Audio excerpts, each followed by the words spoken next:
She went to school to third grade in here.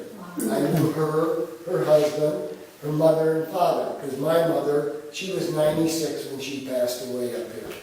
And the stories that she used to tell.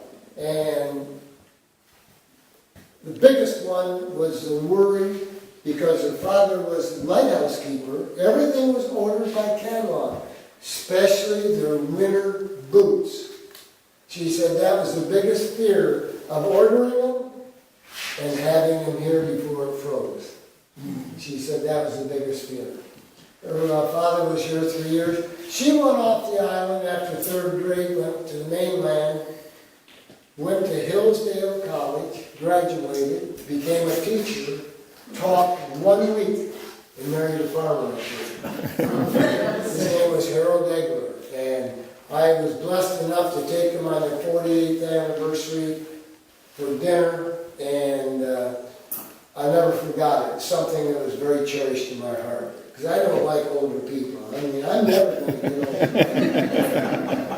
But that's just a number, that's all it is. You live every day. But kids had to walk. And this path, there is a bathroom here if anybody has to go before we go. This path out here, you look at it. I'll show you where it comes from the farms. This is how they had to walk to school. And when I have children here, I say, you're playing soccer, you're playing volleyball, you play football, you've got dance, you've got ballet. Mama picks you up, brings you. Here they walk. Another small thing, I want to get out of Cam's way here, but there are 133 shipwrecks around the islands.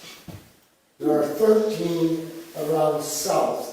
Three Brothers is right outside. We had divers here this week. Kids come out with their scuba gear, wetsuits, and dove down. You're going to see the Francisco Moors on. The last one, excuse me, to be found was the Westmoreland. It was August 2011 on the southwest side here. It made the headlines of the Record Eagle. The last boat to be found in the Great Lakes was last summer, was up out of Charlevoix, was called the Griffin. It was a 17th century boat. The man had spent 5 years researching and raising funds enough to go down and discover that boat. And that's made a lot of history also. This schoolhouse, the bell, ring the bell with you please. You gotta pull hard, honey. You gotta put some beef into that.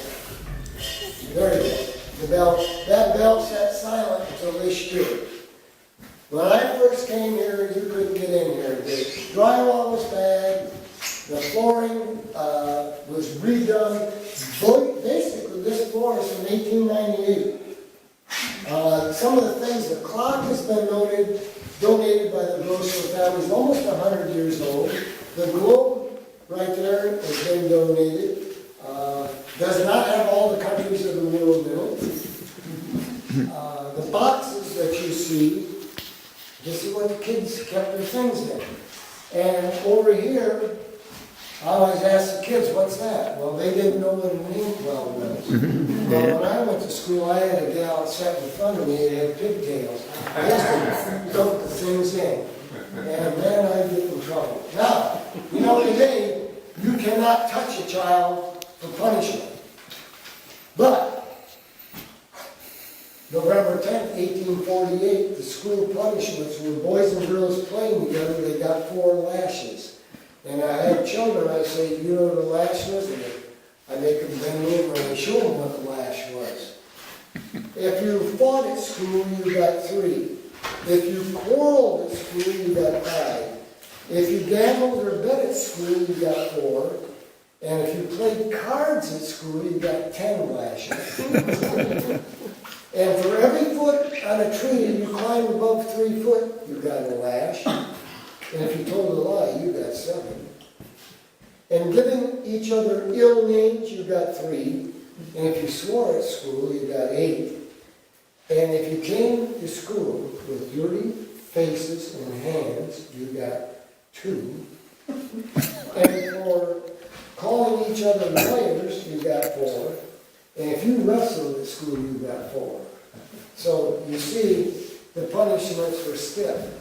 Who set that up? But the most that she ever could have in this classroom was, like I said, about 28 students. And if you were in 8th grade, it was a progressional type deal. You helped or taught the ones, the lesser degree kids that were smaller.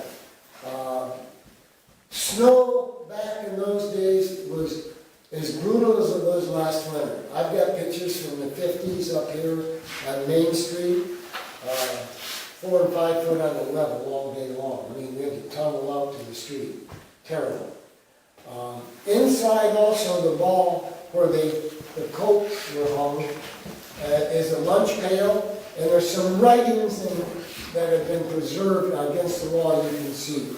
If you want to take just a few minutes to look at the books. Some of the books are older and hollow. This is the oldest desk. The rest of them have been brought here. I haven't lied. This is the oldest desk. And you notice what they did? Look at the carvings for Jack. I did the same thing. But this was the schoolhouse. This is where they walked to. Was there another school on North Manitou? Yes, there was. Yes. This was really the focal point right here for meetings. And if you look at, when you go out, look at the pictures of the dress code back then, I mean, the lace, the hats the girls wore, the ties and suits that the men wore, it's astonishing. I never knew my grandparents. He came from East Burke, Vermont, and went to work for Charles Mott and Billy Durant in Flint. And my mother lived in a house up on Mason Street in Flint, which had a cupola. That was a playhouse back then. That's one of the few houses still left down there. But interesting. The other thing that's very interesting, but yet it's really something, is the number of people that come back from where we're going next, the cemetery, to pay homage to their descendants. And it was your great-great-grandfather that did this, and it was a great-great-aunt, and we'll share some of those things when we go there. Anybody have any questions here? Take a look around, and we gotta go.